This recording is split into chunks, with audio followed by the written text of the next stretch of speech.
Hello guys, आपके अपने ABS की पाठशाला में आप सभी का स्वागत है। आज हम क्लास 12 के बायोलॉजी के थर्ड चैप्टर मानव जनन के बारे में बात करेंगे।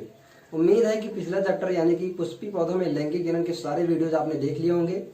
अगर आपने उन वीडियोज को अभी तक नहीं देखा है तो उनका लिंक आपको डिस्क्रिप्शन बॉक्स में मिल जाएगा या फिर ऊपर आई बटन में आपको लिंक मिल जाएगा, वहां पे जाकर के आप उन वीडियोज को देख सकते हैं। जो लोग हमारा वीडियो पहली बार देख रहे हैं वो हमारे चैनल को सब्सक्राइब करना ना भूलें। तो आइए स्टार्ट करते हैं। मानव जनन यानी कि ह्यूमन रिप्रोडक्शन। इस चैप्टर को समझने से पहले हम ये जान लेते हैं कि हमें इस चैप्टर में पढ़ना क्या क्या है।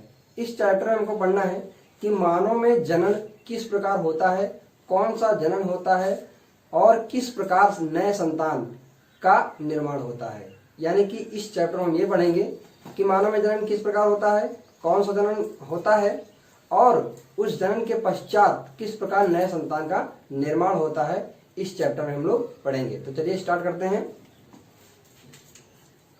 सबसे पहले जानते हैं कि मानव में कौन सा जनन पाया जाता है। मानव में लैंगिक जनन पाया जाता है। लैंगिक जनन यानी कि सेक्सुअल रिप्रोडक्शन। अब आपको पता है, पिछले वीडियो में बता चुके हैं कि लैंगिक जनन के लिए दो विपरीत जीवों की आवश्यकता होती है, अर्थात एक नर युग्मक तथा एक मादा युग्मक। जब संयोजन करते हैं तो युग्मनज का निर्माण करते हैं, यानी कि इंग्लिश में बोलते हैं जाइगोट। अब बात यह आती है कि नर युग्मक बनता कहां से है। ठीक है, तो नर युग्मक नर अर्थात पुरुष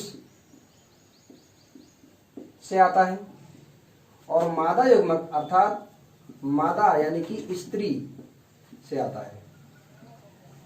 जब एक नर और एक मादा का विवाह होता है, जब इन दोनों का मिलन होता है तब युग्मनज का निर्माण होता है, यानी कि जायगोट का निर्माण होता है। और जायगोट के बाद भ्रूण का निर्माण होता है। भ्रूण से नया संतान बनता है।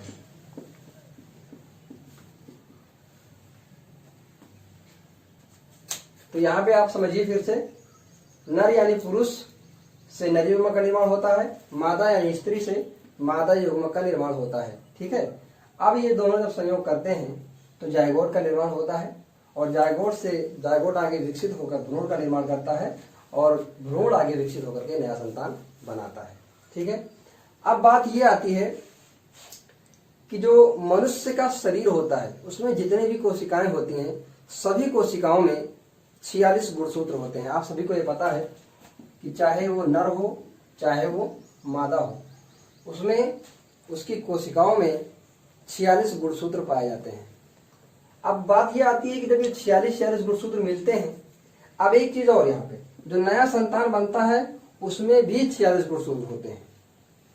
कहने का मतलब यह है कि 46 गुणसूत्र नर के, 46 गुणसूत्र मादा के जब मिलने चाहिए तो 92 गुणसूत्र होने चाहिए। फिर भी नए संतान में 46 गुणसूत्र होते हैं। इसको समझना बहुत जरूरी है। ठीक है, तो यहाँ पे एक चीज समझना यह जरूरी है कि जब नर युग्मक का निर्माण होता है तो यहां पर अर्धसूत्री कोशिका विभाजन होता है। कौन सा विभाजन? अर्धसूत्री कोशिका विभाजन।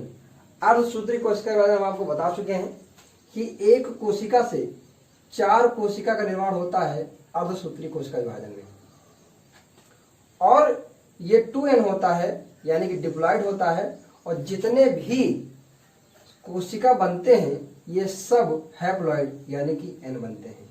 यानी कि अर्धसूत्री कोशिका विभाजन में क्या होता है, number of chromosomes becomes half. इसका मतलब यह है कि गुणसूत्रों की संख्या आधी हो जाती है। कहने का मतलब यह है कि अगर एक जो जनन कोशिका है, इस बात को याद रखना कि मनुष्य के अंदर चाहे वो नर हो चाहे वो मादा हो, जो जनन कोशिका होती है, जनन कोशिका के अंदर ही अर्धसूत्री कोशिका विभाजन होता है। यानी पूरे शरीर में जितनी भी कोशिकाएं हैं, पूरे शरीर में किसी कोशिका में अर्धसूत्री कोशिका विभाजन नहीं होता है। सिर्फ और सिर्फ जनन कोशिका में ही अर्धसूत्री कोशिका विभाजन होता है। अब अर्धसूत्री कोशिका विभाजन यानी कि इससे कितनी कोशिकाएं बनेंगी? 4 बनेंगी, और 4 में गुणसूत्रों की संख्या कितनी होगी? आधी हो जाएगी, 23-23। ठीक है, इस प्रकार इसमें भी होगा, 23-23 होंगी। अब इनमें से एक नर युग्मक और एक मादा युग्मक। अब अर्धसूत्री कोशिका विभाजन हो गया, गुणसूत्र संख्या आधी हो गई, तो हमको मतलब सिर्फ एक से है। ठीक है, तो यहाँ पे देखते हैं ये 23 गुणसूत्र और ये 23 गुणसूत्र, दोनों मिल करके कितने गुणसूत्र वाला संरचना बनाते हैं? 46 गुणसूत्र वाला। और इस प्रकार से नए संतान में भी 46 गुणसूत्र होते हैं। यानी कि इस प्रकार मानव में लैंगिक जनन संपन्न होता है और अपने जैसे संतान की उत्पत्ति करते हैं। इसमें से आधे कैरेक्टर नर से आते हैं और आधे कैरेक्टर मादा से आते हैं। यानी जो नया संतान बनता है उसमें आधे कैरेक्टर पिता के होते हैं और आधे कैरेक्टर माता के होते हैं। तो इस प्रकार से जो है लैंगिक जनन संपन्न होता है। अब हम समझते हैं इस क्रिया को यानी लैंगिक जनन को हम 3 भागों में बांट करके अध्ययन कर सकते हैं।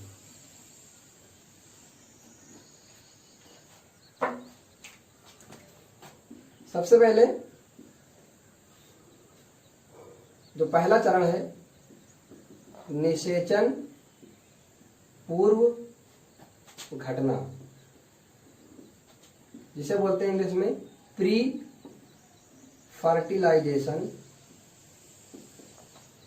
इवेंट।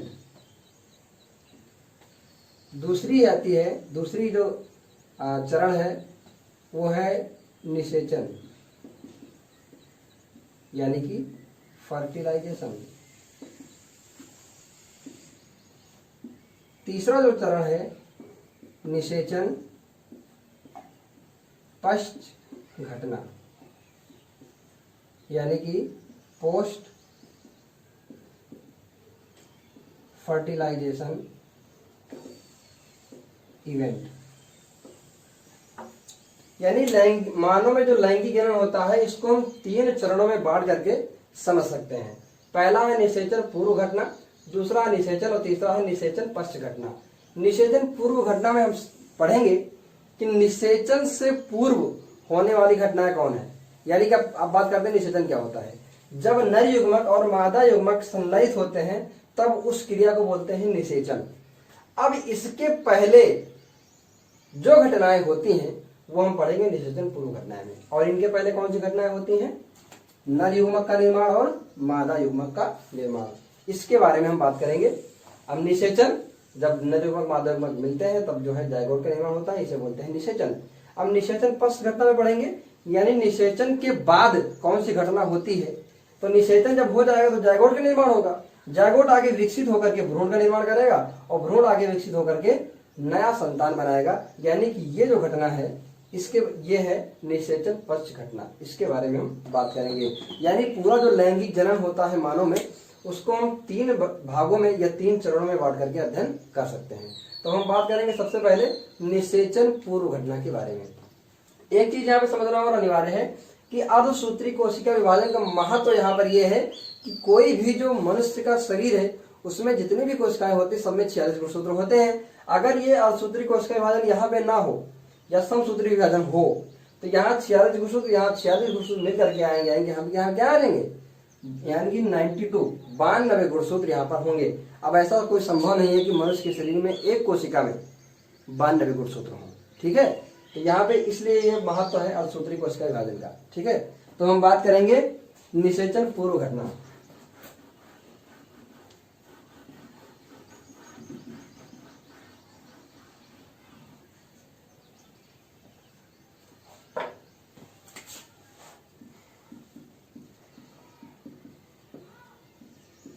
निषेचन पूर्व घटना, प्री फर्टिलाइजेशन इवेंट। निषेचन पूर्व घटना में हम आपको बता चुके हैं कि नर युग्मक का निर्माण और मादा युग्मक का निर्माण इसमें होता है। तो इसके लिए इसको भी हम 2 चरणों में बांट करके अध्ययन कर सकते हैं। पहला है युग्मक जनन और दूसरा है युग्मक स्थानांतरण। युग्मक जनन मतलब गैमेटोजेनेसिस, और यहाँ पे युग्मक स्थानांतरण मतलब गैमेट ट्रांसफर।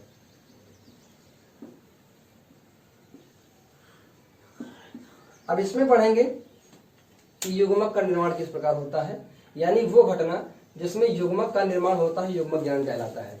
अब युग्मक जनन में दो प्रकार के हैं, एक है शुक्राणु जनन और दूसरा है अंडाणु जनन। शुक्राणु जनन में शुक्राणुओं का निर्माण होता है और अंडाणु जनन में अंडाणुओं का निर्माण होता है। जब शुक्राणु जनन के पश्चात शुक्राणु का निर्माण हो जाएगा तब युग्मक यानी शुक्राणु जो है स्थानांतरित होकर के अंडाणु के पास जाता है, यानी अंड कोशिका यानी मादा के अंड कोशिका के पास जाता है, उसे बोलते हैं युग्मक स्थानांतरण। तो युग्मक जनन पढ़ेंगे हम, युग्मक जनन, गैमेटोजेनेसिस। गैमेटोजेनेसिस दो प्रकार से इसको हम समझ सकते हैं, और ये युग्मक का निर्माण स्त्री में अलग होता है, पुरुष में अलग होता है। तो युग्मक निर्माण जो है एक होता है शुक्राणु जनन और दूसरा होता है अंडाणु जनन। शुक्राणु जनन मतलब स्पर्मेटोजेनेसिस, स्पर्मेटोजेनेसिस, अंडाणु जनन oogenesis। शुक्राणु जनन अर्थात जो पुरुष में होता है यानी शुक्राणुओं का निर्माण। अब स्पर्मेटोजेनेसिस में किसका निर्माण होगा? नर युग्मक। नर युग्मक मतलब शुक्राणु। शुक्राणु को इंग्लिश में बोलते हैं स्पर्म। शुक्राणु जनन में नर युग्मक अर्थात शुक्राणु यानी कि स्पर्म का निर्माण होता है। अंडाणु जनन में मादा युग्मक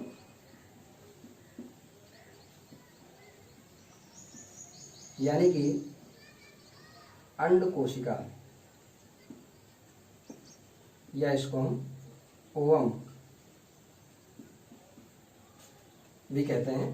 तो अंडाणु जनन में अंड कोशिका का निर्माण होता है, ये मादा के अंदर होता है और ये पुरुष के अंदर होता है। तो अब हम पहले समझेंगे शुक्राणु जनन क्या होता है।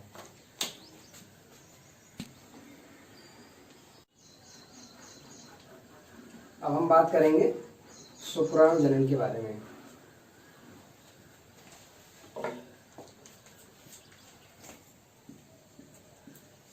शुक्राणु जनन, spermatogenesis.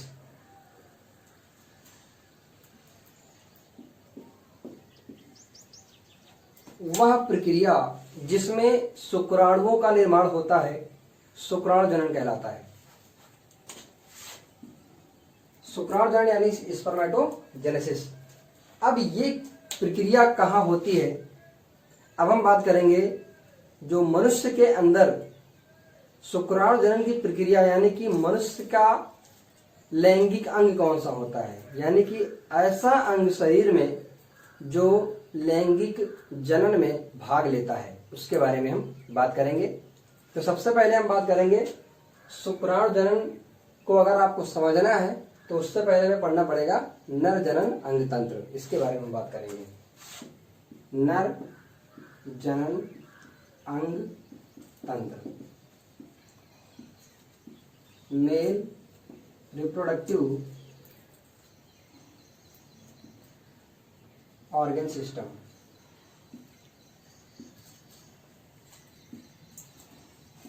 Male reproductive organ system को हम दो भागों में बांटकर इसका अध्ययन कर सकते हैं, यानी कि वो अंग जहां पर शुक्राणुओं का निर्माण होता है, यानी मनुष्य के शरीर का नर अंग कौन सा होता है जहां पर शुक्राणु जनन का निर्माण होता है, उसके बारे में हम बात करेंगे।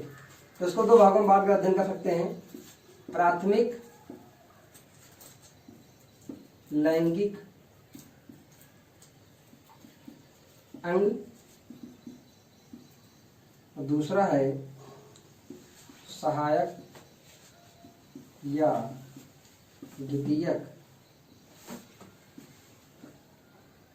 लैंगिक अंग।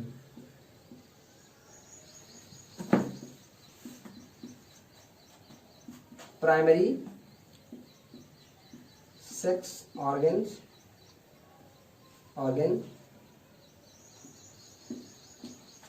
और एक्सेसरी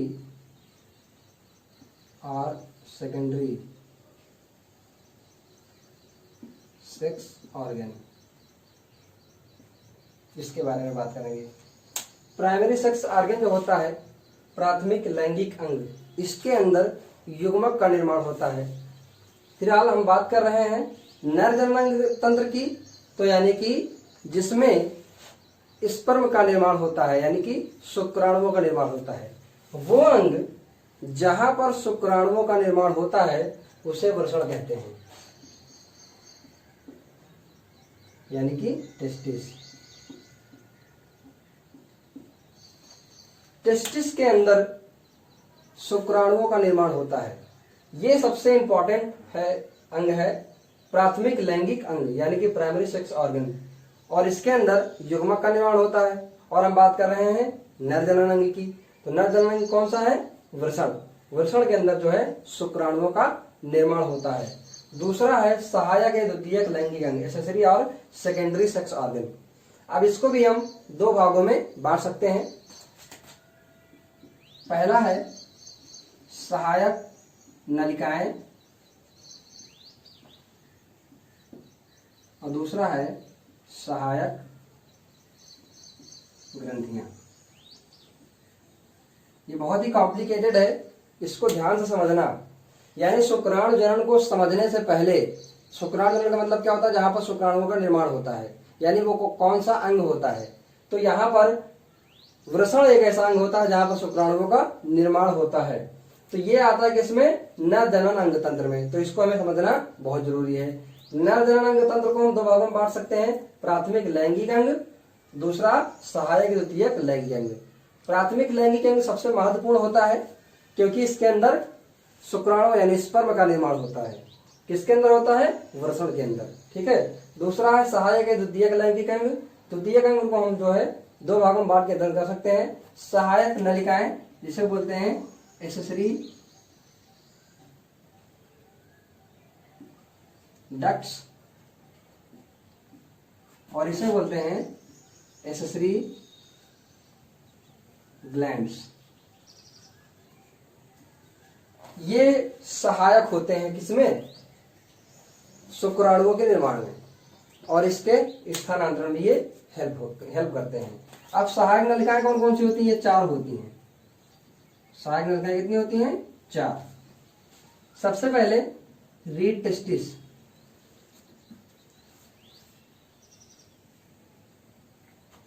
दूसरा है शुक्र वाहिका,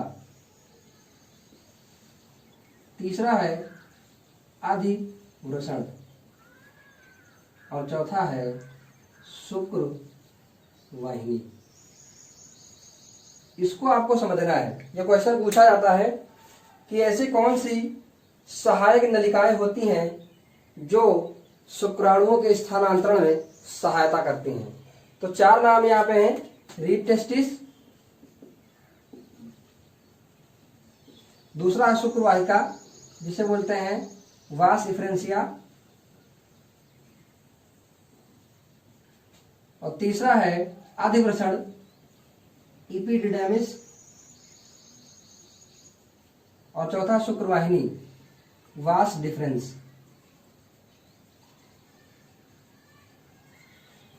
ये चार सहायक नलिकाएं होती हैं जो द्वितीयक लैंगिक अंग में आती हैं। ये इनको सहायक इसलिए कहते हैं क्योंकि ये सहायता करती है शुक्राणुओं के निर्माण में या स्थानांतरण में। ठीक है। अब आती है सहायक ग्रंथियां। सहायक ग्रंथियां भी तीन प्रकार की होती हैं जो नर जनन अंग तंत्र में पाई जाती हैं। सबसे पहला है शुक्राशय। इसको समझते चलना, अगर आपको आवश्यकता हो तो आप लिख भी सकते हैं। शुक्राशय जिसे बोलते हैं सेमिनल वेसिकल, दूसरा है प्रोस्टेट ग्रंथि।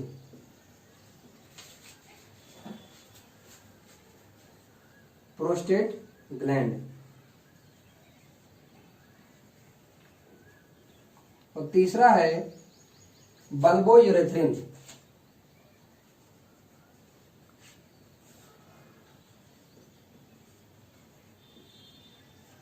या इसे बोलते हैं काउपर की ग्रंथियां।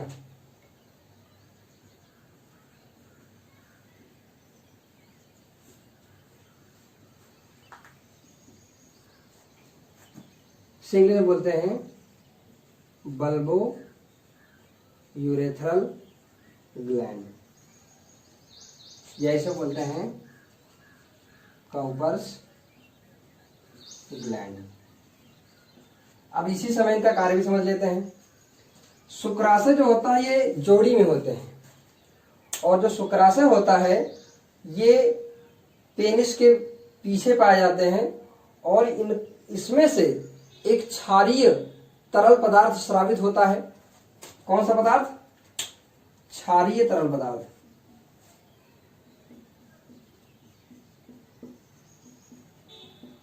क्षारीय तरल पदार्थ स्रावित होता है, जो वीर्य का यानी सीमेन का 60% भाग बनाता है। और इसका कार्य होता है, जो मादा में योनि होती है उसमें जो अम्लीयता होती है,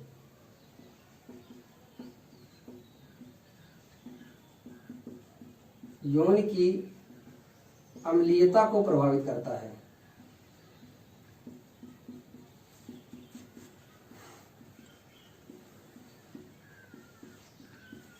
ठीक है, जिससे आसानी से शुक्राणु युग्मक के पास, मादा युग्मक के पास पहुंच सके। दूसरा है प्रोस्टेट ग्रंथि। प्रोस्टेट ग्रंथि से एक हल्का पीला रंग का, हल्के पीले रंग का हल्का पीला तरल स्रावित करता है,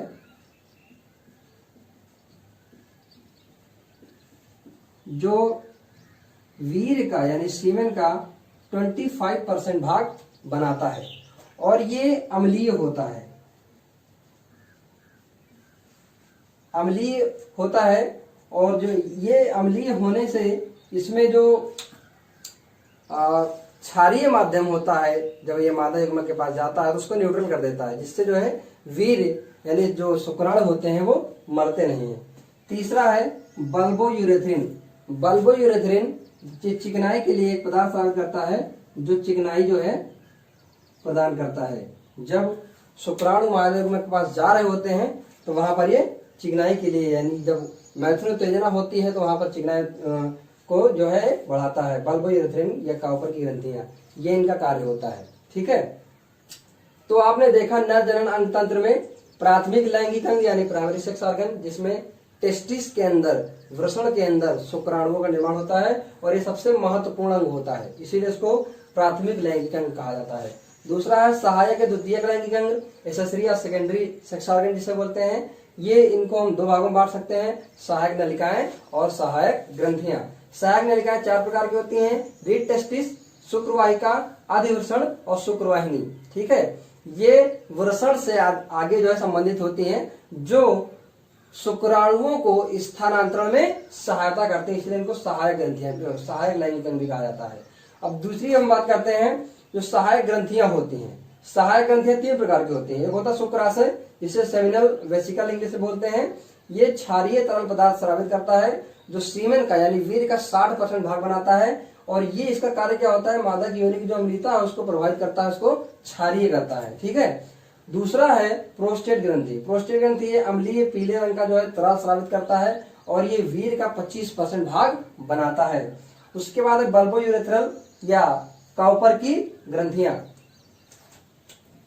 बल्बोयूरेथ्रल जो मैथुन उत्तेजना के समय चिकनाई प्रदान करने में सहायता करता है। ठीक है, तो अब हम बात करेंगे वृषण के। किसके बारे में बात करेंगे? वृषण के बारे में, और कि ये इसकी संरचना के बारे में बात करेंगे, कहां पर जो है शुक्राणुओं का निर्माण होता है, हम उसके बारे में बात करेंगे।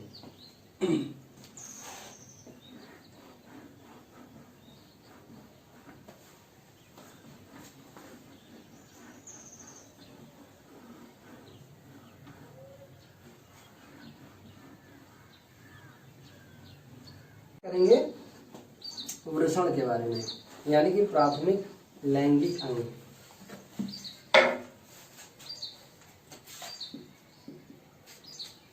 प्राथमिक लैंगिक अंग यानी कि वृषण के बारे में बात करेंगे, जहां पर शुक्राणुओं का निर्माण होता है। ऐसा कौन सा भाग वृषण में होता है जहां पर शुक्राणुओं का निर्माण होता है, इसकी संरचना को हम देखेंगे। Primary sex organ testis. Testis की संरचना को हम पहले देखते हैं।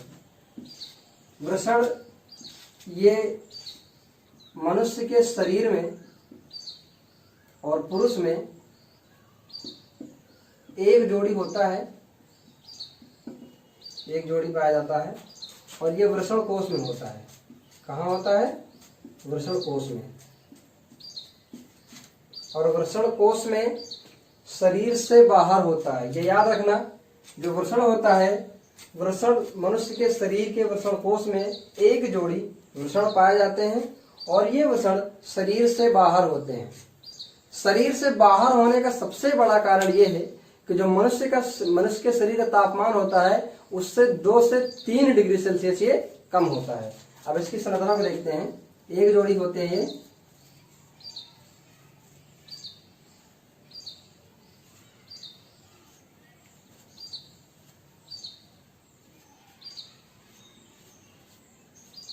और ये जो है ये टेस्टिस है,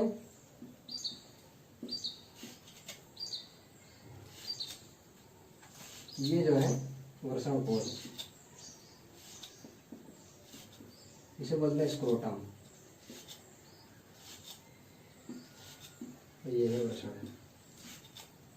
ये एक ये होता है, एक ये होता है, यानी 2 पाए जाते हैं, एक जोड़ी पाए जाते हैं वृषण, और ये वृषण कोश के अंदर बंद रहते हैं, ठीक है, जिसे स्क्रोटम कहा जाता है। और ये शरीर से बाहर पाया जाता है, और शरीर से सबसे जो बाहर पाया जाने का सबसे बड़ा कारण ये है कि इसका जो तापमान होता है शरीर के तापमान से 2 से 3 डिग्री सेल्सियस कम होता है। क्या होता है? 2 से 3 डिग्री सेल्सियस कम होता है। अगर ये 2 से 3 डिग्री सेल्सियस कम ना हो तो जो शुक्राणुओं के निर्माण की प्रक्रिया है वो पूरी तरीके से संपन्न नहीं हो पाएगी। यानी कि अगर शुक्राणुओं के निर्माण की जरूरत है तो 2 से 3 डिग्री सेल्सियस उसकी जो तापमान है वो कम होना चाहिए, ठीक है। तो सबसे बड़ा कारण क्या है? 2 से 3 डिग्री सेल्सियस कम होता है, और इसीलिए शरीर से बाहर उपस्थित होता है। अब हम बात करेंगे एक, यानी कि एक जोड़ी जो पाया जाता है उसमें से एक वृषण की संरचना के बारे में हम अध्ययन करेंगे।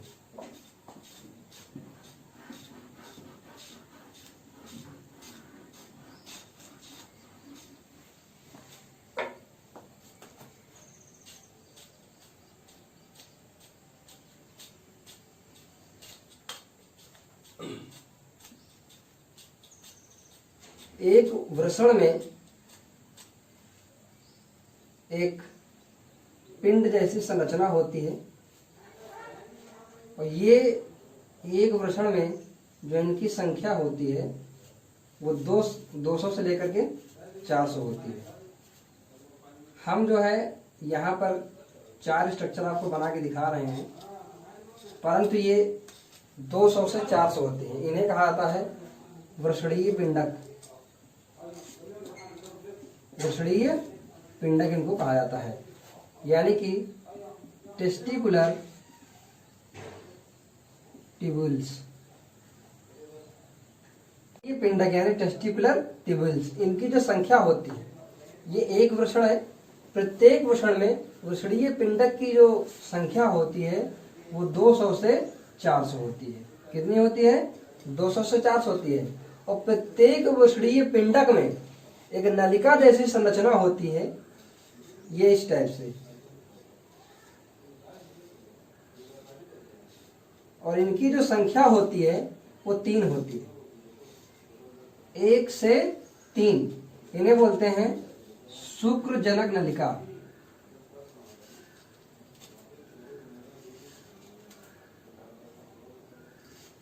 Seminiferous tubule.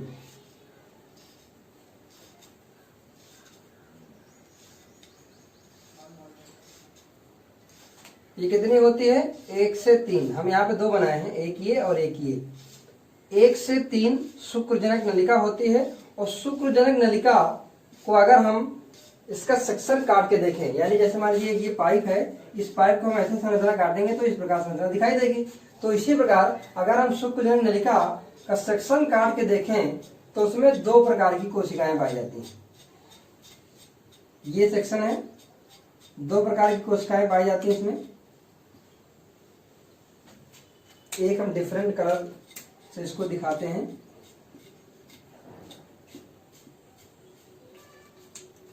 एक कोशिकाएं होती हैं जिन्हें बोलते हैं शुक्रजन कोशिका,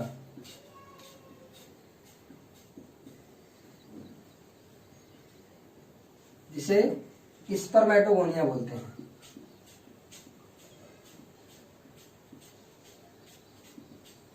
और दूसरी जो होती हैं वो सर्टोली कोशिकाएं होती है, जो रेड कलर की दिख रही हैं, ये हैं सर्टोली कोशिकाएं।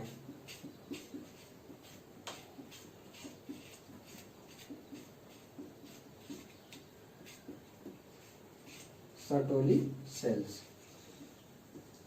ये जो शुक्रजन कोशिका है, शुक्रजन कोशिका से ही शुक्राणुओं का निर्माण होता है। ये याद रखना, ये वृषण की संरचना है एक, और प्रत्येक वृषण में 200 से 400 वृषणीय पिंडक यानी टेस्टिकुलर ट्यूब्यूल्स होते हैं।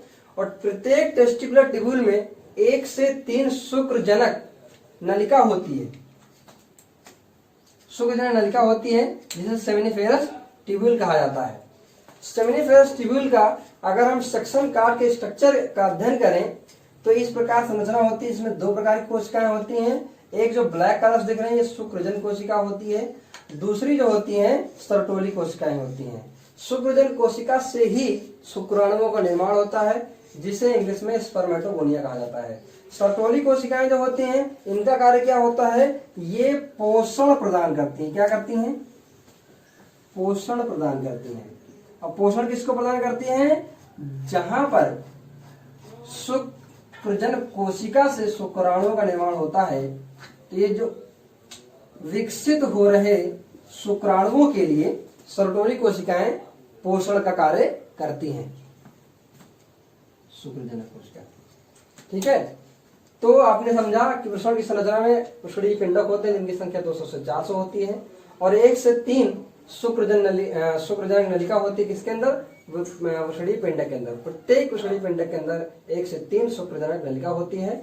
और शुक्रजनक नलिका को अगर हम सेक्शन काट के देखें तो उसमें 2 प्रकार की कोशिकाएं होती हैं, जिसे शुक्रजन कोशिका कहते हैं, जो ब्लैक कलर दिख रही हैं, इनके अंदर शुक्राणुओं का निर्माण होता है। दूसरी जो रेड कलर दिख रही है सर्टोली कोशिकाएं होती हैं। सर्टोली कोशिकाओं का कार्य होता है पोषण प्रदान करना। किसको?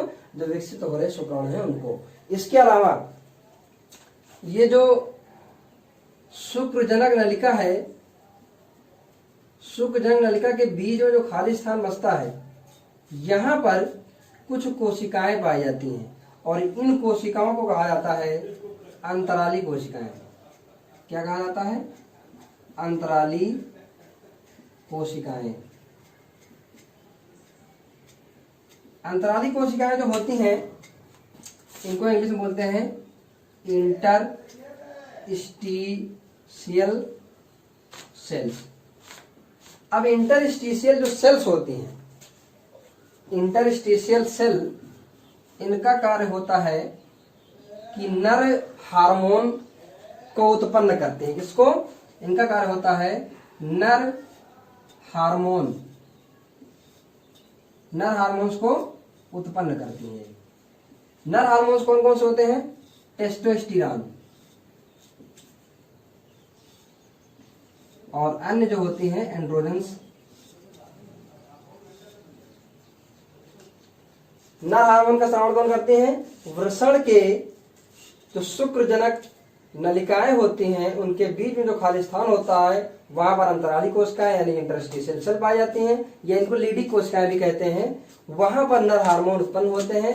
नर हार्मोन यानी टेस्टोस्टेरोन और एंड्रोजन्स भी। अगर यहाँ पे पूछा जाए कि मादा में कौन से हार्मोन बनते हैं, तो मादा में एस्ट्रोजन्स बनते हैं। कौन से हार्मोन? एस्ट्रोजन्स हार्मोन बनते हैं।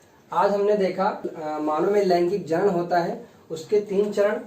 सबसे पहला निषेचन, पूर्व घटना, दूसरा है निषेचन और तीसरा है निषेचन पश्च घटना। इन तीनों घटना में से सबसे पहले हमने बात की निषेचन पूर्व घटना की, और इसमें हमने देखा कि ऐसा कौन सा अंग होता है जो शुक्राणुओं के निर्माण के लिए उत्तरदायी होता है। अभी ये पहला जो चरण है ये कंप्लीट नहीं हुआ है, यानी इसमें हमें पढ़ना है युग्मक जनन। युग्मक जनन में भी हम शुक्राणु जनन की बात कर रहे थे, जहां पे हमने देखा कि ऐसा कौन सा अंग होता है जो शुक्राणु जनन के लिए उत्तरदायी होता है। तो नेक्स्ट वीडियो में हम आपको बताएंगे शुक्राणु जनन की प्रक्रिया किस प्रकार संपन्न होती है। ठीक है बच्चों, धन्यवाद।